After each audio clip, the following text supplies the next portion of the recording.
এই গাই মাথাটা আসছে আমার দোকানের সামনে। কিছু খাবার তো নেই, আমি বিস্কুট খেতে দিচ্ছি একে। প্রতিদিন আসে, রুটি খাওয়ার জন্যই আসে। গ্রামের প্রত্যেকটা বাড়ি যায় খেতে। যতক্ষণ পর্যন্ত রুটি না দেয় ততক্ষণ পর্যন্ত এরা দাঁড়িয়েই থাকে। দেখো কি সুন্দর গরুটা। যা এখন যা, তুই যা যা যা যা বাবা, গাই মাথায় আর নেই। কি সুন্দর গাড়িটা দেখো।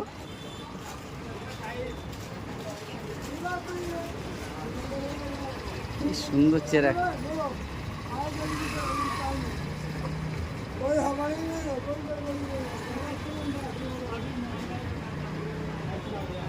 এরা গ্রামে সকালবেলা ঘুরে বেড়ায়, প্রতিটা দরজায় যায় গিয়ে, যতক্ষণ পর্যন্ত রুটি না দেয়। ঠিক আছে যাও, আর নেই এখন, আবার কালকে এসো। হ্যাঁ রাখছি তাহলে, হ্যাঁ।